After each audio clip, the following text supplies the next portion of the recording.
हम लोग जेनेटिक्स को कंटिन्यू पढ़ते आ रहे हैं, तो आज विशेष चर्चा होगी इस पर, एजिंग एंड जेनेटिक्स पर।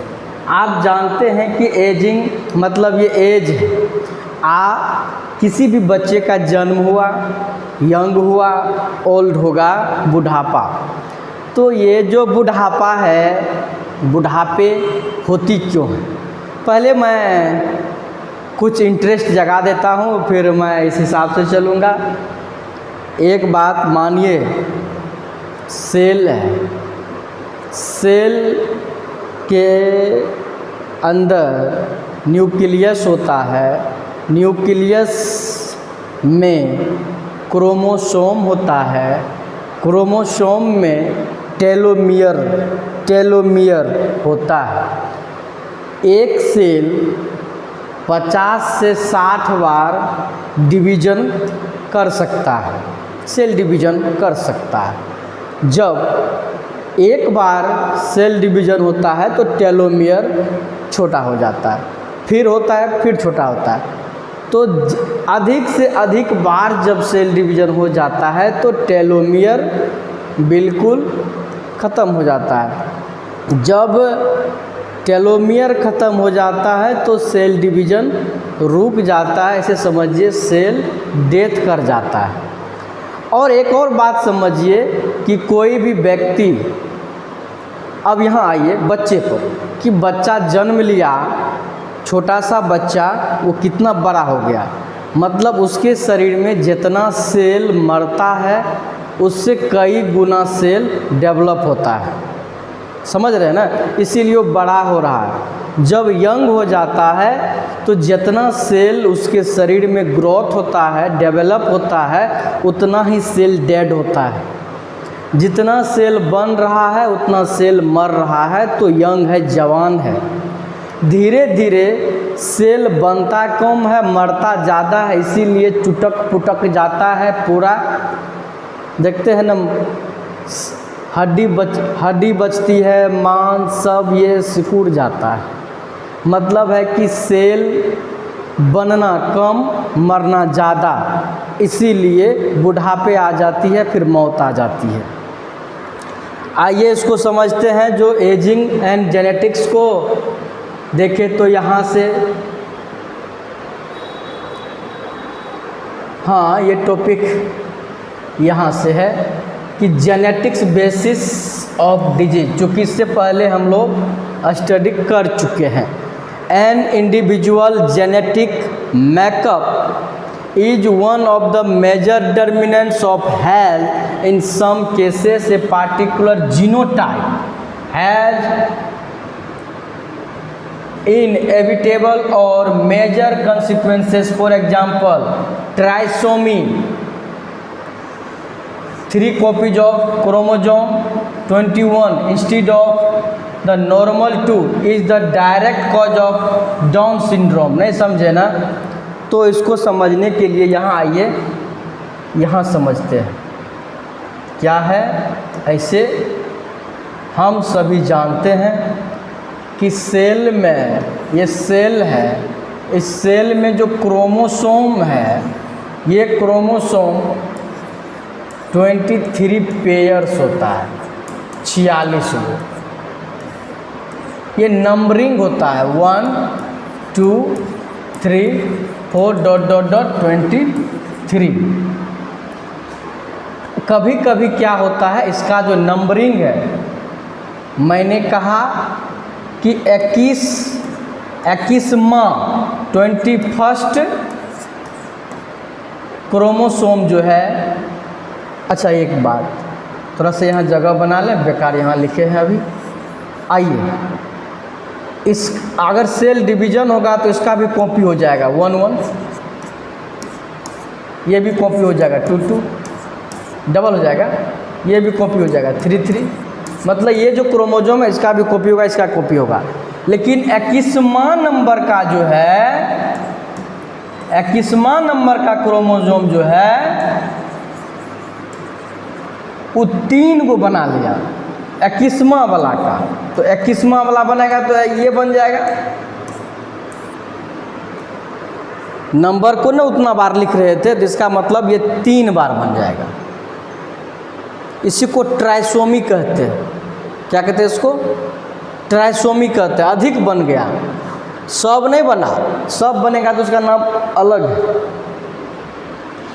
21वां नंबर का ही 3 गो कॉपी बना लिया, जरूरी था सिर्फ डबल डबल डबल की, ये ट्रिपल बना लिया। अगर 12 नंबर का, 18 नंबर का, 21 नंबर का अगर ट्रिपल बनाया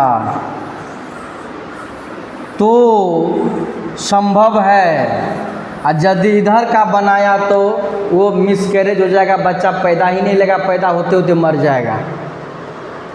इधर में बीमारी होगी लेकिन कुछ दिन ये रहेगा, ठीक है। और मोनोसोमी, मोनोसोमी क्या होता है? ये तो ट्राइसोमी था, मोनोसोमी है।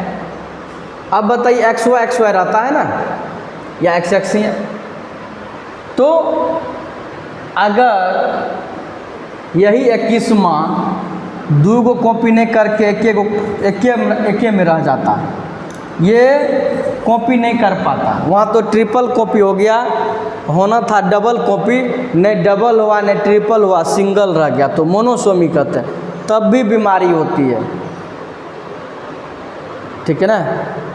आइए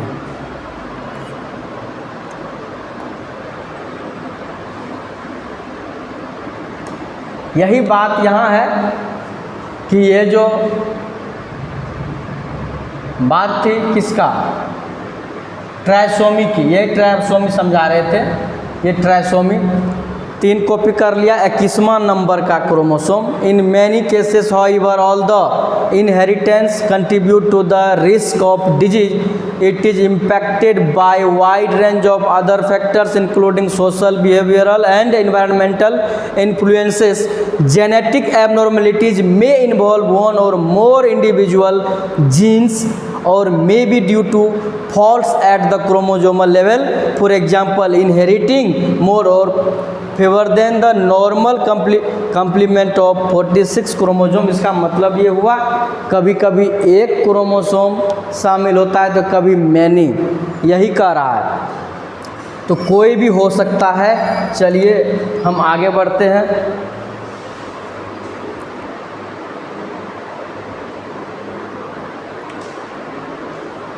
फिर कैंसर जो malignant growth of new tissue पीछे पढ़ चुके हैं। It's caused by mutation of cellular DNA causing its growth pattern to become disorganised and uncontrol.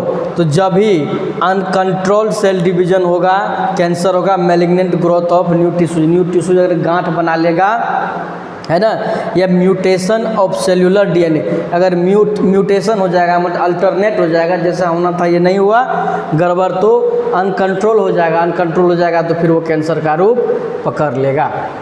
अब बात आ रही है इनहेरिटेड डिजीज की, जिसमें कि जीन म्यूटेशन के कारण, जो जीन म्यूटेशन के कारण होगा उसको कहेंगे इस तरह से। अब इनहेरिटेड डिजीज जो है, देखिए यहाँ सिंगल जीन डिसऑर्डर के कारण, मोर कॉम्प्लेक्स इनहेरिटेंस है। तो आइए इसको समझते हैं। यही है ना, हाँ। कहता है यहाँ से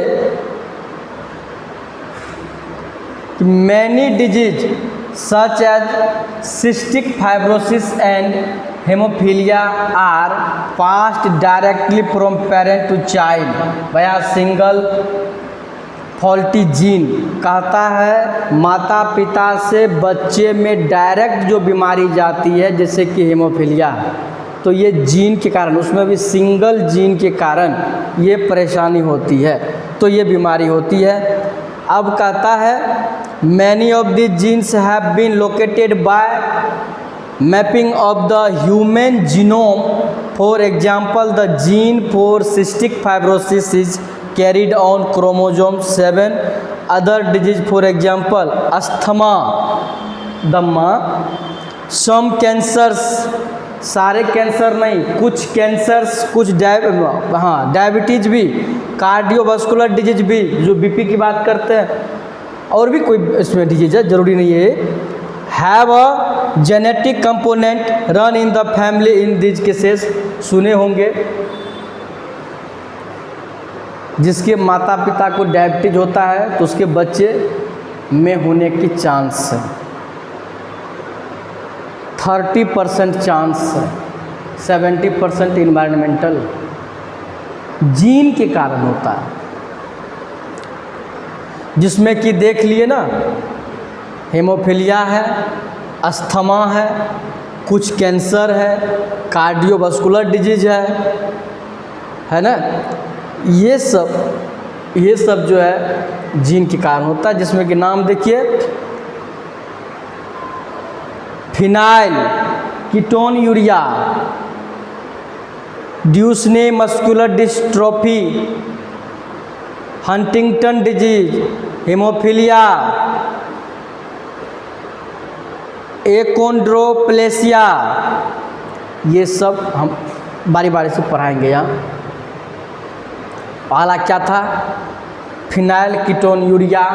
यहाँ देखिए phenyl ketone urea,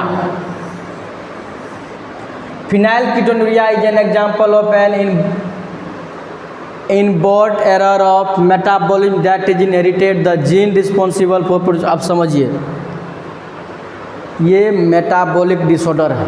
metabolic disorder का मतलब हुआ शरीर में ये जो फिनाइल कीटोन यूरिया है, फिनाइल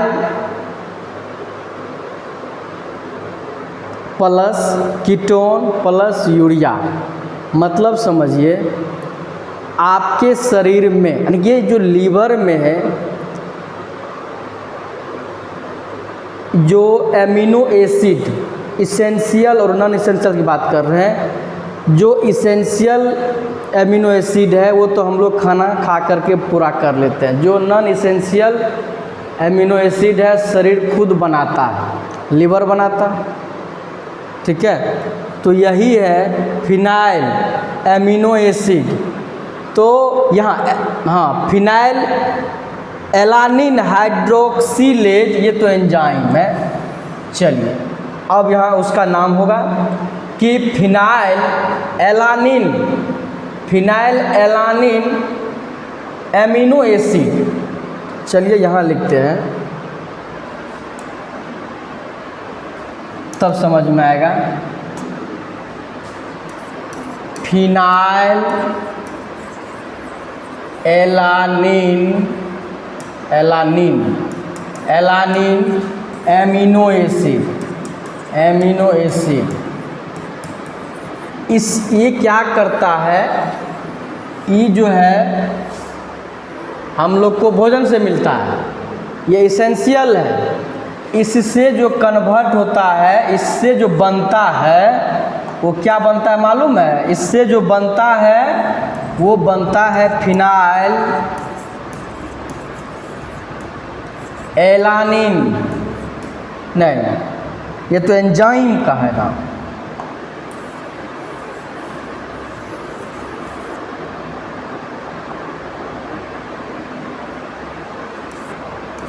टायरोसिन बनता है। इसको बनाता कौन है टायरोसिन को? इसको बनाने वाला है एंजाइम, जिस एंजाइम का नाम है फिनाइल एलानिन हाइड्रोक्सिलेज जाइम। हाइड्रोक्सिलेज एंजाइम, ये एंजाइम क्या करता है? इसको कन्वर्ट करता। अब ये टायरोसिन जो है, टायरोसिन अब ढेर सी बनाता है। बनाता है जैसे कि T3 T4 थायरोक्सिन जो हार्मोन है वो बनाता है। आपको ट्रांसमीटर ब्रेन के लिए सिग्नल जो आ जाता है, सिग्नल केमिकल ये बनाता है। जब नहीं रहता है, बनना बंद हो जाए एंजाइम, तो फिनाइल एलानिन एमिनो एसिड से ये टायरोसिन नहीं बनेगा। टायरोसिन नहीं बनेगा तो ये बीमारी हो जाएगी। क्या हो जाएगा? ब्लड में जमा हो जाएगा। कौन जमा हो जाएगा? नहीं बन रहा है तो जमा हो जाएगा। जब ये जमा हो जाएगा तो लीवर तो बाहर निकाल नहीं पाएगा, तो ब्लड में जमा क्या हो जाएगा, ये हो जाएगा जमा फिनाइल कीटोन यूरिया, जो ब्लड से मतलब पेशाब के थ्रू बाहर निकलेगा, ठीक ना। उसी को कहते हैं ये बीमारी, ठीक ना। ये जो देख रहे हैं फिनाइल कीटोन यूरिया, इसी से यही टायरोसिन लेवल बढ़ जाए, यहाँ घट जाएगा क्योंकि वो बनाने वाला बंद कर दिया। अब यहाँ इसको समझते हैं, और ये देखिए, ये फिनाइल एलानिन हाइड्रोक्सिलेज एब्सेंट हो गया। एब्सेंट हो गया तो टायरोसिन बनबे नहीं करेगा, तो क्या होगा, फिनाइल एलानिन है ये ब्लड में बढ़ जाएगा, तो फिनाइल कीटोन यूरिया पेशाब के थ्रू निकलेगा, अब ब्रेन को डैमेज करेगा, शिथिल हो जाएगा, ब्रेन को डैमेज करेगा। तो ये बीमारी जेनेटिक है, जेनेटिक बीमारी है। अब ये ड्यूसनी, ये इसको ड्यूसनी मस्कुलर डिस्ट्रोफी कहते हैं। अब इस बीमारी को समझिए, ये क्या है, कहीं होगा,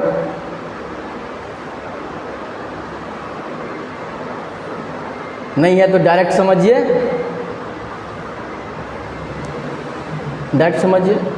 चलिए यहाँ समझते हैं।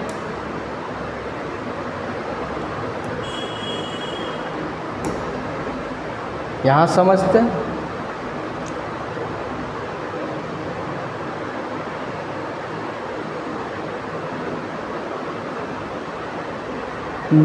DMD आई क्या था, DMD यही न है, तो है ना, ने मस्कुलर डिस्ट्रोफी, शायद इसका ये स्पेलिंग लग रहा है, तो देखना पड़ेगा। Muscular dystrophy,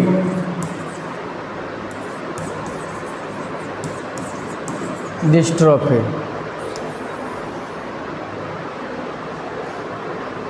muscular dystrophy. DMD क्या होता है, ये बच्चे में अगर ये देखिए होता क्या है, अगर मदर कैरियर है तो माँ से ये बीमारी बच्चे में जाता है, पिता को तो फिर बचता नहीं, तो होगा कहाँ से, अगर कैरियर मदर है तो होता है। ये 3 साल 2 से 3 साल के बीच में उभरता है ये बीमारी। अगर बच्चा जन्म लिया है उसके 2 से 3 साल में ऊपर होगा। इसका जो काफ मसल्स है, काफ मसल्स टांग में जो मसल्स है, जहाँ मसल्स है ना वहीं पर काफ मसल्स होता है, वो हार्ड होने लगेगा। 2-3 साल में बच्चा गिरने लगेगा। इससे पहले अब बच्चा खूब चलेगा, खाएगा, पिएगा, बोलेगा, हंसेगा, खेलेगा।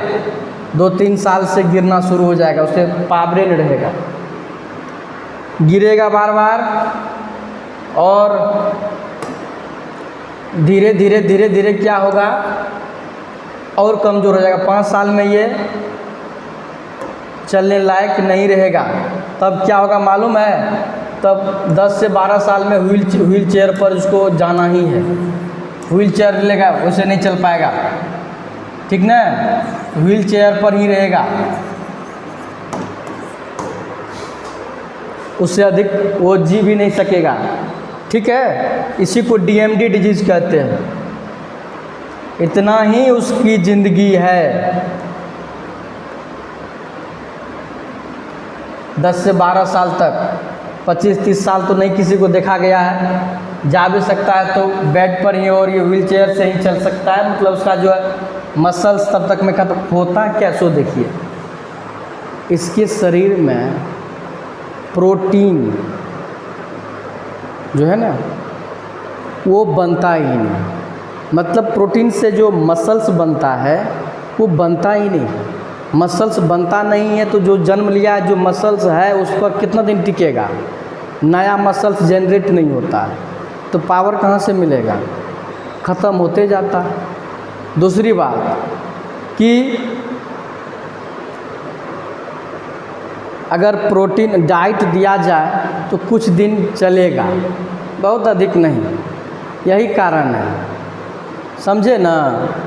यही कारण है कि ये जो DMD डिजीज़ है कुछ दिन चलता है और उसके शरीर में मसल्स बनता नहीं है, कठोर हो जाता है। उसका हार्ट जो है सब तो मसल्स से न बन के बना हुआ है, कार्डियक मसल्स।